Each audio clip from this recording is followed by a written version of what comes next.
ሰላም ጤና ይስጥልኝ ውድ የሸገር ጆርናል ተከታታዮች፣ ዛሬ ጥር 13 2018 ዓ.ም በዛሬው መረጃ ሰዓታችን በአማራ ክልል ዋግምራ ዞን ውስጥ የኢትዮጵያ መንግስት በወሰደው የተሳሳተ የድሮን ጥቃት ከ40 በላይ የራሱን ወታደሮች ስለመግደሉ፣ ለምን ዶሮ ወጥ አልሰራሽልኝም በሚል ሰበብ ባለቤቱን የገደለው የ75 ዓመት አዛውንትን በተመለከተ፣ አቡነ ማቲያስ የገጠማቸው የጤና እክልና አሁን ያሉበት ሁኔታን በተመለከተ፣ የኢትዮጵያን በር በእሳት አቃጥሎ ጭሱን ስለታጠነው ግለሰብ፣ እነዚህንና ሌሎች ዝርዝር መረጃዎችን እናደርሳችኋለን። አብራችሁን ቆዩ። በአማራ ክልል ዋግምራ ዞን ውስጥ የኢትዮጵያ መንግስት የጸጥታ ኃይሎች በፈጸሙት ድንገተኛ የድሮን ጥቃት ለአመታት ከመንግስት ጎን ተሰልፈው ሲዋጉ የነበሩ ቢያንስ 40 የሚደርሱ የሚኒሻ አባላት መገደላቸውን የአይን ምስክሮችና የአካባቢው ባለስልጣናት ገለጹ። የፈረንሳይ ዜና አገልግሎት አጃንስ ፍራንስ ፕሬስ የአካባቢው የሕክምና ባለሙያዎችና ከፍተኛ የስራ ኃላፊዎችን ጠቅሶ እንደዘገበው ጥቃቱ የተፈጸመው ባለፈው ጥር 7 2018 ዓ.ም ነው። ይህ አጋጣሚ በመንግስት ኃይሎች መካከል ያለውን የቅንጅት ጉድለት ወይንም የቴክኒክ ስህተት ዳግም ጥያቄ ውስጥ የከተተ ክስተት ሆኖ ተመዝግቧል። ጥቃቱ ከመፈጸሙ ጥቂት ሰዓታት በፊት አንድ ሰው አልባ አውሮፕላን ወይንም ድሮን በሚኒሻ ካምፕ ላይ ሲያንዣብብ እንደነበረ የገለጹት ስማቸው እንዳይጠቀስ የፈለጉ የአካባቢው ባለስልጣን በወቅቱ የሚኒሻ አባላቱ የራሳቸው የጦር ወገን ስለሆነ ስጋት እንዳልገባቸው ተናግረዋል። ሆኖም በማግስቱ ሳይታሰብ በተሰነዘረው ጥቃት ካምፑ ሙሉ በሙሉ በሚባል ደረጃ መውደሙ ተገልጿል። ባለስልጣኑ ለአጃንስ ፍራንስ ፕሬስ በሰጡት ቃል ወዲያውኑ ከፍተኛ ጭስና እሳት አየሁ። ወደ ስፍራው በደረስኩ ጊዜ የተመለከትኩት ነገር እጅግ ዘግናኝ ነበር። የሰው አካላት በየቦታው ተበታትኖ ነበረ። የቆሰሉ በከፍተኛ ስቃይ ውስጥ ሆነው ድምጻቸውን ያሰሙ ነበረ ብለዋል። እንደርሳቸው ገለጻ 36 ሚሊሻ አባላት በቦታው ላይ ወዲያውኑ ህይወታቸው ሲያልፍ፣ ሌሎች 2 ደግሞ ወደ ሆስፒታል ከተወሰዱ በኋላ በደረሰባቸው ከፍተኛ ጉዳት ህይወታቸው ሊተርፍ አልቻለም። በአካባቢው የሕክምና አገልግሎት በመስጠት ላይ የሚገኙት አቶ አበባው ዝናቡ የተባሉ የጤና ባለሙያ የሟቾች ቁጥር በባለስልጣናቱ ከተገለጸው በላይ ሊሆን እንደሚችል ጠቁመዋል። እንደርሳቸው መረጃ በድሮን ጥቃቱ ሳቢያ ህይወታቸውን ያጡ ሰዎች ቁጥር ከ40 በላይ እንደሚሆንና ቁስለኞች አሁንም በከፍተኛ ክትትል ላይ እንደሚገኙ ተናግረዋል። ይህ በእንዲህ እንዳለ ጥቃቱ የተፈጸመባቸው የሚሊሻ አባላት ከዳተኛ ወይንም ተቃዋሚዎች ሳይሆኑ ላለፉት 6 ዓመታት በመንግስት መዋቅር ስር ሆነው በተለያዩ ግንባሮች ሲዋጉ የቆዩ ታማኝ ኃይሎች መሆናቸውን ባለስልጣኑ በቁጭት ገልጸዋል። እነዚህ ሰዎች ቤተሰቦቻቸውንና የሚወዷቸውን ትተው በዱር በገደሉ በረሃውን ተቋቁመው መንግስትን ሲከላከሉ የቆዩ ናቸው። በገዛ ኃይላችን እንዲህ ያለ ጥቃት መፈጸሙ ሊገለጽ የማይችል ሀዘን ነው ሲሉ አክለዋል። የኢትዮጵያ መከላከያ ሰራዊት ቃል አቀባይ ስለተባለው ጥቃት ተጠይቀው ስለ ጉዳዩ ምንም አይነት መረጃ እንደሌላቸውና የሚያውቁት ነገር አለመኖሩን ለፈረንሳይ ዜና አገልግሎት ምላሽ ሰጥተዋል። ይሁን እንጂ ስማቸው እንዳይጠቀስ የፈለጉ የአካባቢው ኃላፊ የጦር አዛዦች ጥቃቱ በስህተት የተፈጸመ መሆኑን በቃል እንደገለጹላቸው ጠቁመዋል። በአማራ ክልል በመንግስት የጸጥታ ኃይሎችና በፋኖ ታጣቂዎች መካከል የሚካሄደው ውጊያ ከሚያዝያ 2015 ጀምሮ ተባብሶ የቀጠለ ሲሆን መንግስት የድሮን ጥቃቶችን በስፋት መጠቀሙን ቀጥሏል። በዓለም ዙሪያ የጦር ግጭቶችን የሚመዘግበው አክሌድ የተሰኘው ተቋም ባለፈው ሐምሌ ወር ባወጣው ሪፖርት ከ2023 እንደ አውሮፓውያን አቆጣጠር ጀምሮ በአማራ ክልል በተፈጸሙ ከ70 በላይ የድሮን ጥቃቶች ቢያንስ 669 ሰዎች መገደላቸውን አስታውቋል። ይህ የቅርብ ጊዜ ክስተት በክልሉ ያለውን የጸጥታ ሁኔታ ይበልጥ ውስብስብ ሊያደርገው እንደሚችል ይገመታል። በተለይም የወገን ጦር ተብለው የሚታሰቡ ሚኒሻ አባላት ላይ እንዲህ ያለ አደጋ መድረሱ በመንግስትና በአካባቢው ታጣቂዎች መካከል ያለውን የመተማመን መንፈስ ይበልጥ ሊያላላው እንደሚችል የፖለቲካ ተንታኞች ስጋታቸውን እየገለጹ ይገኛሉ። በትዳር አጋሮች መካከል የሚፈጠር አለመግባባት በውይይትና በሽምግልና ከመፍታት ይልቅ ወደ ከፋ የኃይል እርምጃ ማምራቱ የሚያስከትለው ማህበራዊና ሕጋዊ ቀውስ የሚያሳይ አንድ አሳዛኝ ክስተት በሰሜን ሸዋ ዞን ተከስቷል። በአማራ ክልል ሰሜን ሸዋ ዞን በፍታል ከተማ ቀበሌ 01 ነዋሪ የሆኑት የ75 ዓመት አዛውንቱ አቶ ቡጋለ ኃይሉ የእድሜ ልክ የትዳር አጋራቸው ወይዘሮ አባይቱ ከበደን የዶሮ ወጥ አልሰራሽልኝም በሚል ተራ ሰበብ በጭካኔ በመግደላቸው የ19 ዓመት ጽኑ እስራት ተፈረደባቸው። ለበርካታ ዓመታት በፍታል ከተማ ነዋሪዎች ዘንድ በአርአያነትና በታላቅ መከባበር ይኖሩ የነበሩት ጥንዶቹ እንዲህ አይነት መጨረሻ ይገጥማቸዋል ብሎ የገመተ የአካባቢው ነዋሪ አልነበረም። አቶ ቡጋለና ወይዘሮ አባይቱ እንደነሱ ይሁኑላቸው ተብሎ ለወጣቶች ምርቃት እስከ መሆን የደረሱ ታዋቂ ግለሰቦች ነበሩ። ይሁን ይሁን እንጂ ሰኔ 1 2017 የተከሰተው ድንገተኛ ክስተት ይህንን ሁሉ መልካም ስም በአንድ ጀንበር አጥፍቶታል። እንደ ክሱ መግለጫ ክስተቱ የተጀመረው አቶ ቦጋለ ከገበያ የገዟትን አንዲት ዶሮ ይዘው ወደ ቤት በመግባት ዛሬ ዶሮ ወጥ አምሮኛል ስሪልኝ የሚል ጥብቅ ትዕዛዝ ለባለቤታቸው በማስተላለፋቸው ነው። ሆኖም ግን ሟች ወይዘሮ አባይቱ ዶሮ ለመስራት የሚያስፈልጉትን እንደ ሽንኩርት፣ ቅቤና ቅመማ ቅመሞች በቤት ውስጥ አለመኖራቸውን በመጥቀስ ግብአቶች ሳይሟሉ ዶሮ ዝም ተብሎ አይሰራም የሚል ምክንያታዊ ምላሽ ሰጥተው ነበረ። ይህ ተራ የቤት ውስጥ ንግግር ባልተጠበቀ ሁኔታ ወደ ኃይለኛ ጭቅጭቅ አምርቷል። በወቅቱ ጎረቤቶች የሁለቱ ግለሰቦችን ድምጽ ሰምተው በመግባት ለማስታረቅና ቁጣቸውን ለማርገብ ጥረት ቢያደርጉም አቶ ቦጋለ ግን በንዴት ተሞልተው ቤታቸውን ለቀው ወጥተዋል። ግለሰቡ ከቤት ሲወጡ በመዝገብ ቁጥር ኤኤል 34021 የተመዘገበ ማካራው ሽጉጣቸውን ታጥቀው ነበረ። ከምሽቱ 6 ሰዓት ገደማ አቶ ቦጋለ መጠጥ ቀማምሰው ወደ ቤት ሲመለሱ ባለቤታቸው ወይዘሮ አባይቱ ወተት እያለቡ ነበረ። አቶ ቦጋለ ዶሮ ካለመሰራቱም የበለጠ ባለቤታቸው በሌላ ስራ መጠመዳቸው ንዴታቸውን ክፉኛ ቀስቅሶታል። በዚህም የተነሳ የያዙትን ሽጉጥ መዘው የልጆቻቸውን እናትና የረጅም ዘመን የህይወት አጋራቸውን አከታትለው 3 ጊዜ በመተኮስ በጨካኔ ገድለዋቸዋል። ከድርጊቱ በኋላ የአካባቢው የጸጥታ ኃይሎች ተከሳሹን በቁጥጥር ስር ያዋሉ ሲሆን ሟች ወይዘሮ አባይቱ ወደ ጤና ጣቢያ ቢወሰዱም ህይወታቸው ሊተርፍ አልቻለም። የፖሊስ የምርመራ መዝገብና የአቤት ሆስፒታል የህክምና ማስረጃ እንደሚያሳየው ግለሰቧ በደረሰባቸው 3 የጥይት ቁስል ምክንያት ከፍተኛ ደም ፈሷቸው መሞታቸው ተረጋግጧል።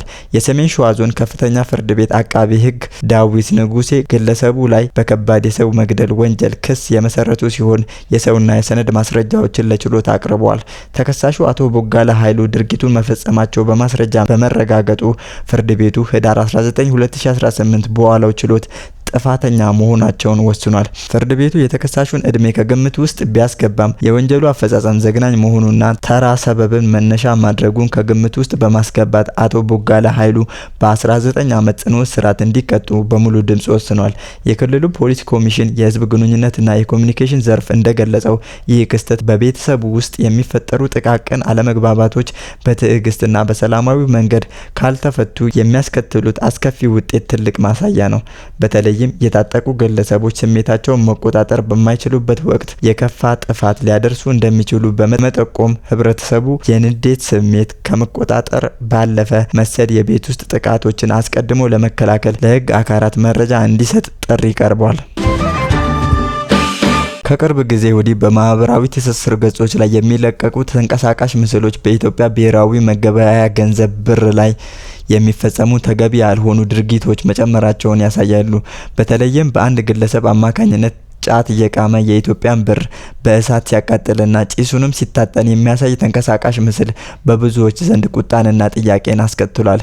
ድርጊቱ በሀገር ምልክትና በኢኮኖሚ መገለጫ ላይ የተፈጸመ ጥቃት ተደርጎ የተወሰደ ሲሆን ጉዳዩ ከህግና ከስነ ምግባር አንጻር መመልከት አስፈላጊ መሆኑን የዘርፉ ባለሙያዎች ይገልጻሉ።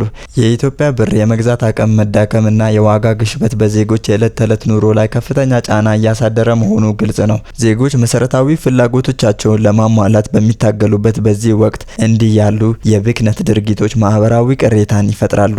ይሁን እንጂ የኑሮ ውድነትም ሆነ የገንዘብ የመግዛት አቅም መቀነስ አንድ ግለሰብ የሀገር ምልክት የሆነውን የገንዘብ ኖት እንዲያቃጥል ወይንም እንዲያረክስ ምክንያት ሊሆን እንደማይችል የህግ ባለሙያዎች ያስረዳሉ። ብር ከኢኮኖሚ ፋይዳው ባለፈ የሀገር ሉዓላዊነትና የማንነት መገለጫ ተደርጎ ይወሰዳል። በመሆኑም በገንዘብ ላይ የሚፈጸም ማንኛውም አይነት ጥፋት በሀገር ክብር ላይ እንደተሰነዘረ ጥቃት ይቆጠራል። በኢትዮጵያ ህግ መሰረት የኢትዮጵያ ብሔራዊ ባንክ ባወጣው መመሪያዎችና በወንጀለኛ መቅጫ ህጉ ላይ በግልጽ እንደተጠቀሰው የመገበያያ ገንዘብን ሆን ብሎ ማበላሸት፣ ማቃጠል፣ መቅደድ ወይንም ከጥቅም ውጪ ማድረግ በህግ ያስጠይቃል። የብሔራዊ ባንክ አዋጅ ማንኛውም ግለሰብ በህጋዊ መንገድ የታተመን የገንዘብ ኖት ማጥፋት ወይንም ማበላሸት አይችልም። ይህ የሀገርን ሀብት በከንቱ ማባከን ተደርጎ ይወሰዳል ይላል። ከህግ አንጻር እንዲህ ያሉ ድርጊቶች በቀጥታ የወንጀል ተጠያቂነትን የሚያስከትሉ ሲሆኑ ፖሊስና የህግ አስከባሪ አካላት ድርጊቱን የፈጸሙ ግለሰቦችን በቁጥጥር ስር አውለው የመመርመርና ለፍርድ የማቅረብ ኃላፊነት አለባቸው። የገንዘብ ኖት የሚታተመው በከፍተኛ የውጭ ምንዛሬ ወጪ መሆኑ ይታወቃል። አንድን የገንዘብ ኖት ማቃጠል ማለት ግለሰባዊ ንብረትን ማጥፋት ብቻ ሳይሆን የሀገርን የውጭ ምንዛሬ ሀብት ጭምር ማውደም ነው። በተጠቀሰው ተንቀሳቃሽ ምስል ላይ ግለሰቡ ድርጊቱን ሲፈጽም የሚታይበት ሁኔታ የአእምሮ ጤንነቱ የተሟላ ነው ወይ የሚል ጥያቄ እንዲነሳ አድርጓል። ጫት እየቃሙ ገንዘብን ማቃጠልና ጭሱን መታጠን የተለመደ ማህበራዊ ባህሪ ካለመሆኑ በላይ ድርጊቱ ከጤና መታወክ ወይንም ከከፍተኛ የሱስ ተጽዕኖ የመነጨ ሊሆን ይችላል ተብሏል።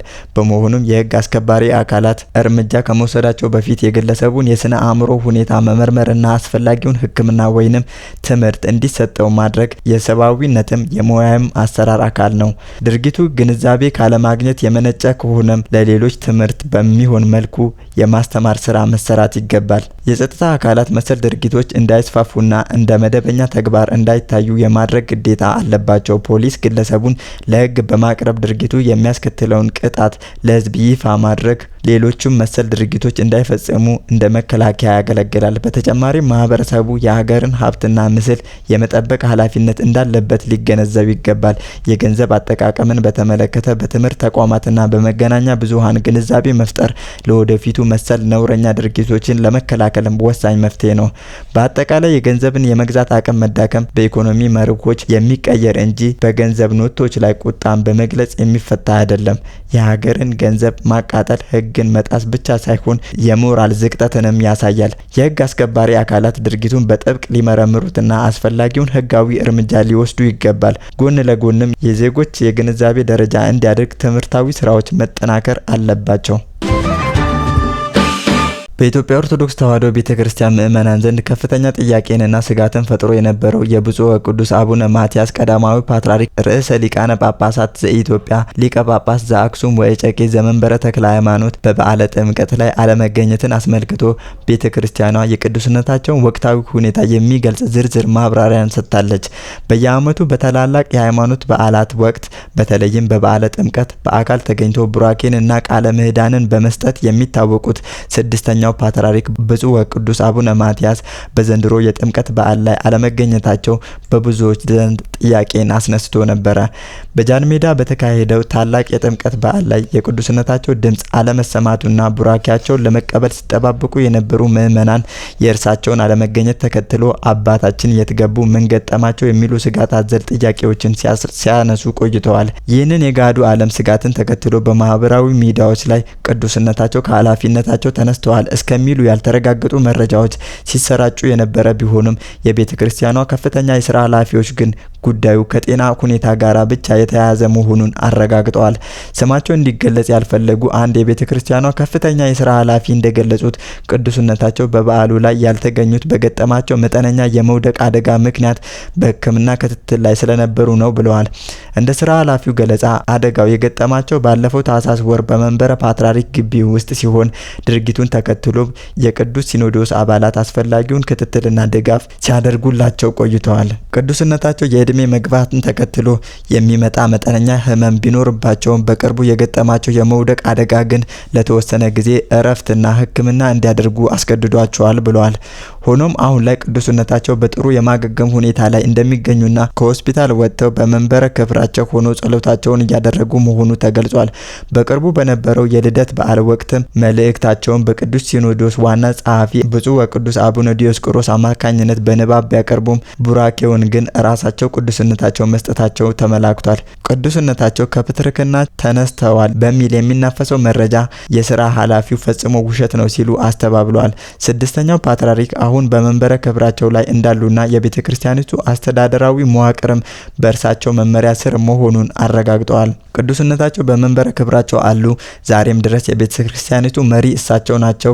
ቋሚ ሲኖዶሱ መደበኛ ስራውን እያከናወነ ሲሆን ዋና ጸሐፊው ብፁዕ ወቅዱስ አቡነ ዲዮስቆሮስ ከቅዱስ ከቅዱስነታቸው መመሪያ እየተቀበሉ ቤተክርስቲያኗን እየመሩ ነው ያሉት ሲሉ ኃላፊው አስረድተዋል። ለተወሰነ ጊዜያት ቅዱስነታቸው በዊልቸር እየተደገፉ ቢሆን የቋሚ ሲኖዶሱን ስብሰባዎች መምራት መጀመራቸው የጤና ሁኔታቸው ወደ መሻሻል እያመራ መሆኑን የሚያሳይ እንደሆነ ተገልጿል። የመረጃ ምንጫችን አክለውም እንደገለጹት ስለ ቅዱስነታቸው የጤና ሁኔታ አስቀድሞ ለምእመናን መግለጽ፣ መረጃ መስጠት ክፍተት መሆኑን አምነዋል። ህመምም ሆነ እርጅና ወንጀል አይደሉም ያሉት ኃላፊው ቤተክርስቲያን በፓትርያርኩ የምትወከል በመሆኗ ምእመኑ አባቴ የትገቡ ብሎ የመጠየቅ መብት ስላለው የሚመለከታቸው የሚዲያና የህዝብ ግንኙነት ክፍሎች ወቅታዊ መረጃዎችን የመስጠት ኃላፊነት እንዳለባቸው ገልጸዋል። ቅዱስነታቸው በኢትዮጵያ ቤተክርስቲያንና በሀገር ሰላም ላይ ያላቸው ሚና የጠቀሱት እኚሁ ኃላፊ ምእመኑ ለጤናቸው ጸሎት እንዲያደርግላቸው ጠይቀዋል። በመጪው የካቲት 24 ቀን የሚከበረው 11ኛ ዓመት የሲመት ፕትርክና በዓልን አስመልክቶ ቅዱስነታቸው በጤና ተገኝቶ ምእመናንን ይባርካሉ ተብሎ ይጠበቃል። በአሁኑ ወቅት አቡነ ማቲያስ ጤንነት ከቀን ወደ ቀን መሻሻል እያሳየ መሆኑንና ምእመናን በማህበራዊ ሚዲያ በሚሰራጩ ያልተረጋገጡ መረጃዎች ሳይረበሹ ለአባታቸው ጸሎት እንዲያደርጉ ቤተክርስቲያኗ ጥሪ አቀርባለች። ውድ አድማጭ ተመልካቾቻችን ለዛሬ ያሰናዳንላችሁ መረጃዎቻችን እኚህን ይመስሉ ነበር። አብራችሁን ስለቆያችሁ ከልብ እናመሰግናለን።